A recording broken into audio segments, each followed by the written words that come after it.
Hi guys, this is going to be one of those random videos that just may be all over the place with no one particular purpose in mind, except to maybe give y'all some ideas, suggestions. I am not a doctor, I am not a veterinarian, so I give no one advice. I do occasionally share what I do. I had told y'all before, I'm retired. I'm on Social Security. And because that's Social Security and my income is so small, I qualify for a couple of the different little aids. One of which is every month I accumulate $20 to go towards over-the-counter drugs or accessories and whatever. And once you get up every 3 months, they allow you to spend the $60. So this is this quarter's $60 worth of random stuff through my AARP Medicare. You never know what to get, so you randomly get it. And I'm just not going to go into all this, but here's some bandages that I get. I try to mix up things that I get. And all of this was free because of that, my insurance that I qualify for because of making low income. Sometimes it helps to be poor. There's that. Just giving ideas. That's all I'm doing. I don't know what is going to be needed by me or my loved ones later. And this that I'm showing you right now was all part of that health care, and it was all free. Okay, now that I got that pesky free stuff out of the way, this is just an example to show. I actually learned about this particular thing from the Alaska Prepper, Rudy. And so I ordered a box of this, 500 packets of the crystallized lemon. So what I did was I took it out of there and I've repackaged it, hopefully for long term. This can be used as flavoring for your teas. It can also be used in a medicinal thing. I put some here in my working pantry type items. I vacuum sealed some, and as a true prepper, I Mylar bagged some of those. Okay, with that in mind, someone, and I cannot remember who it was, whether it was a personal friend or somebody else, told me about horehound. The candy isn't the best route to go. Fresh horehound is probably going to be the best, but I actually found that on sale. This is a few months back. This horehound, and including the horehound candy, but if you've got fresh horehound, it can help with, as an anti-inflammatory, it can help with digestive issues, it can help with motion sickness, it can help with bronchitis. There's many, many things that horehound can do that I've recently learned about.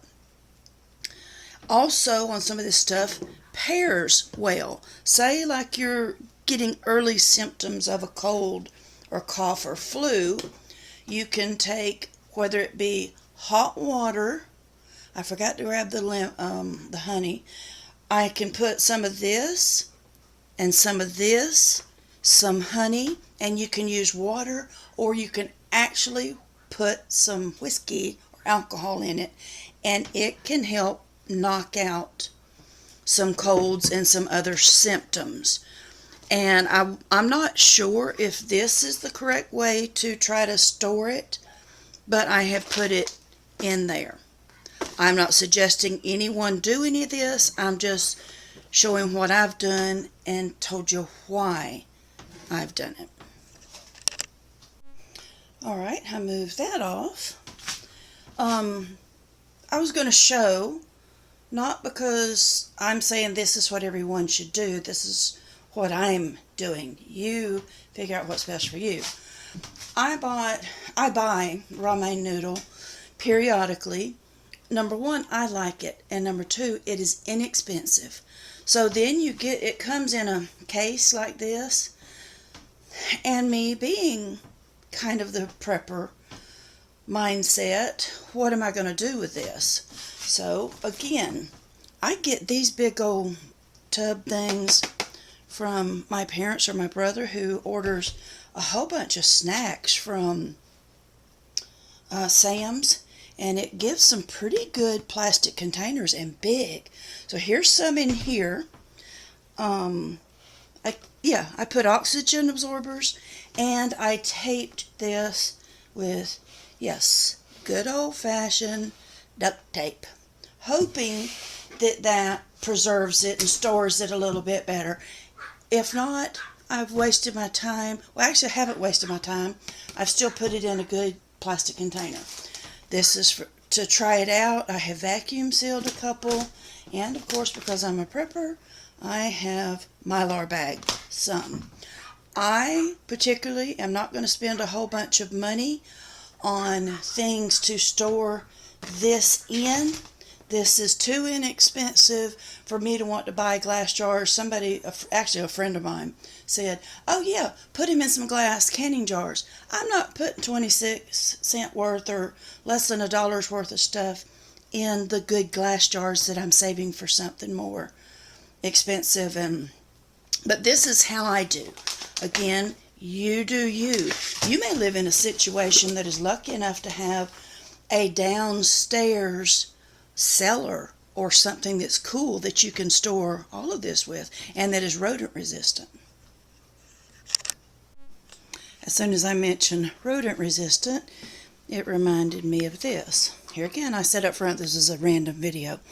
I have lived out here, or either have rented this property out here for like the 20 years that I was up in NC, and never once have I personally had a mouse situation, never even signs of mice, and in the whole 20 years I rented it, I never heard of one complaint.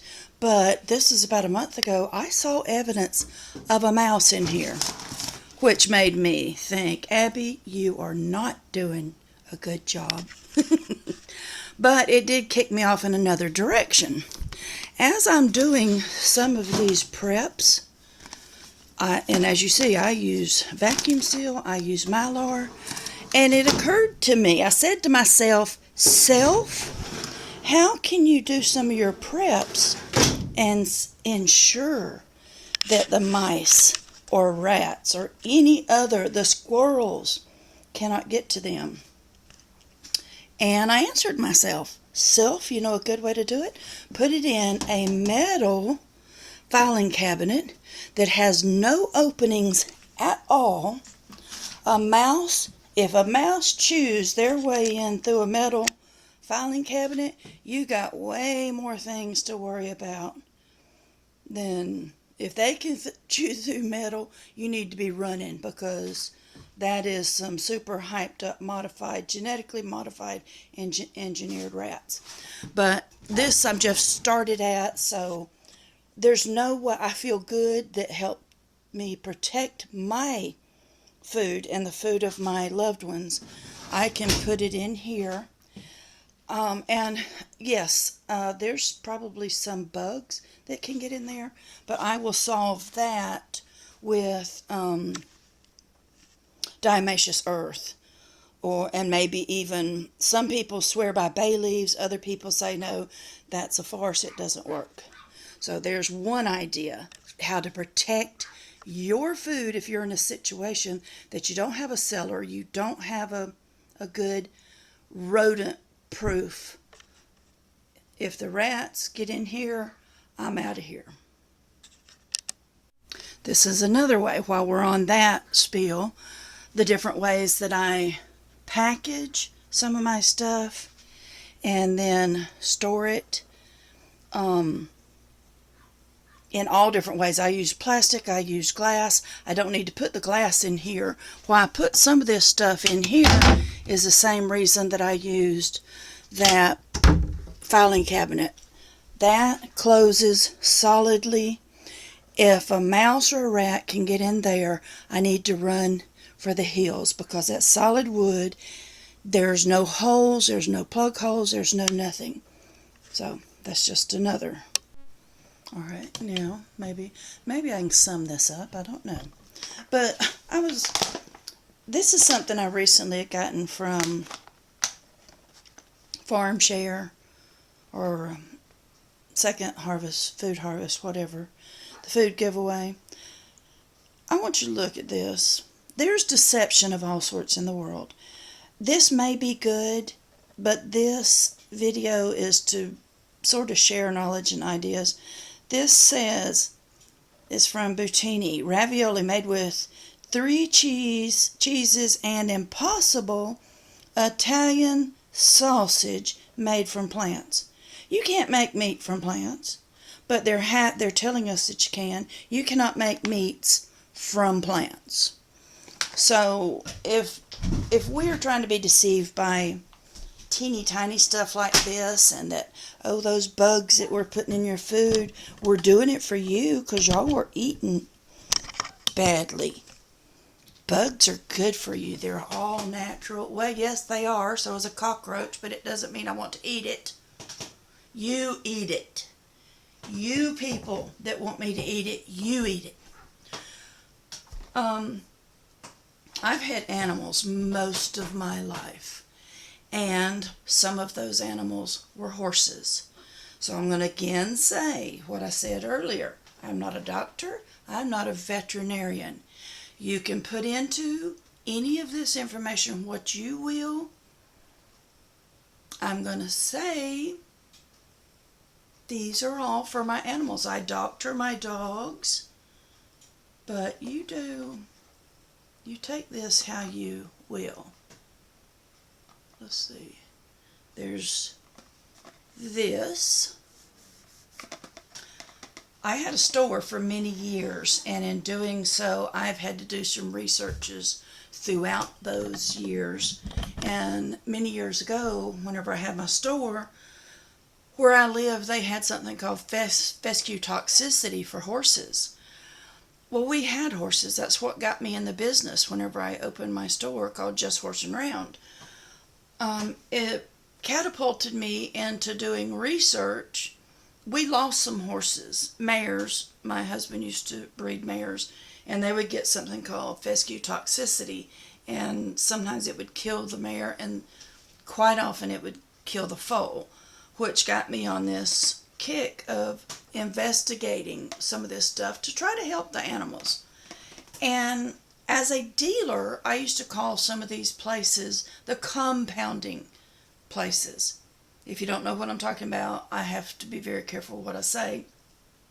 But some of the medications that I was inquiring on for horses and for dogs actually had names.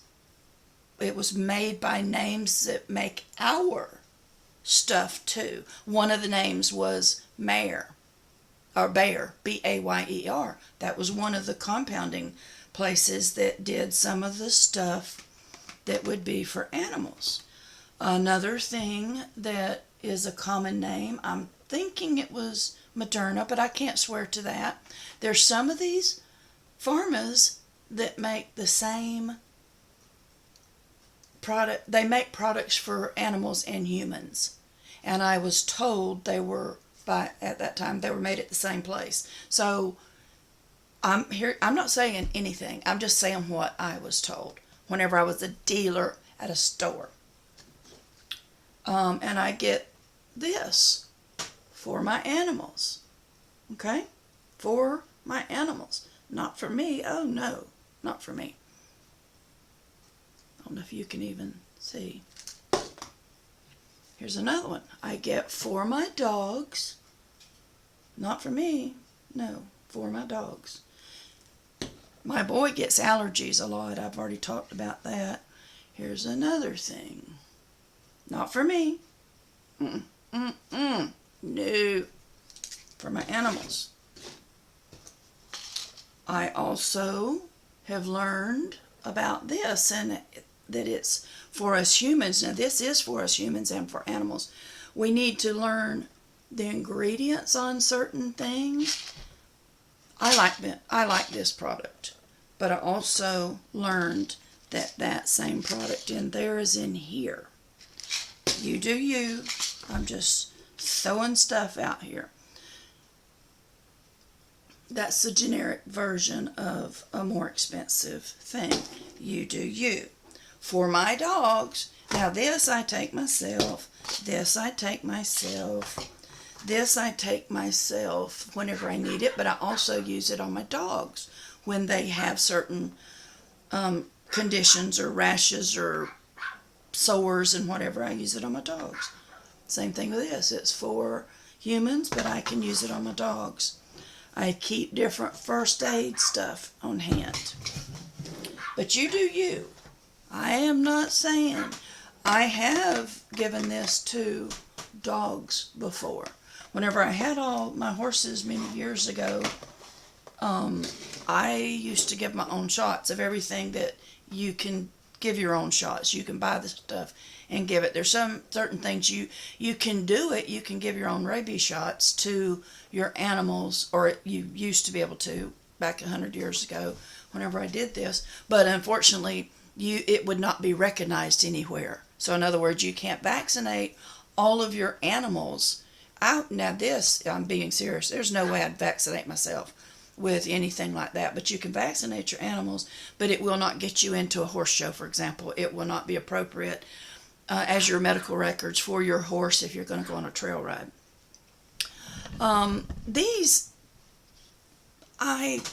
This is just a consideration.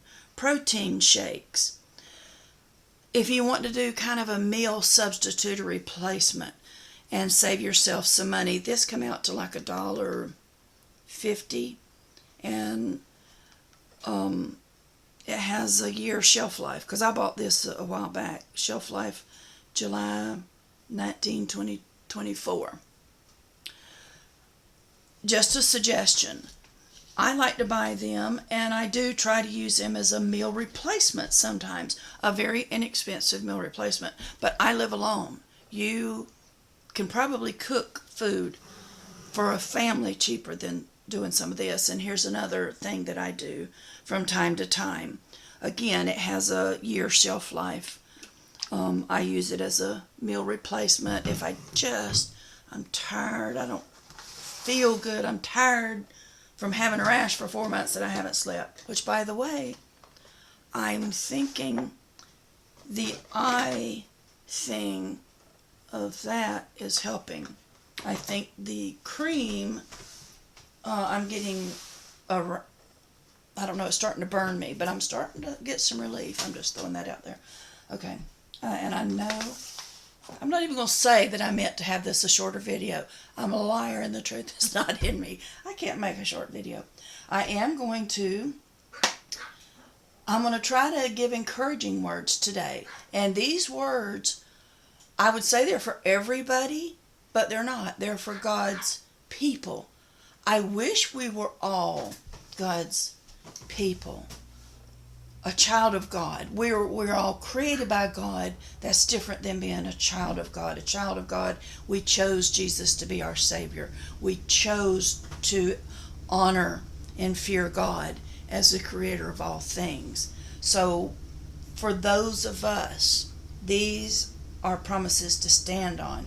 This is Mark chapter 28 verse 19. And this is telling all of us, go ye therefore and teach all nations, baptizing them in the name of the Father and of the Son and of the Holy Ghost, teaching them to observe all things whatsoever I have commanded you, and lo, I am with you always, even unto the end of the world. Isn't that a wonderful promise? And we are commanded. This is the true commandment that we were given, is to spread the gospel. I wish I could say for everyone, don't worry. Be happy because we're all God's children. We're not. You choose it. You weren't born into God's household.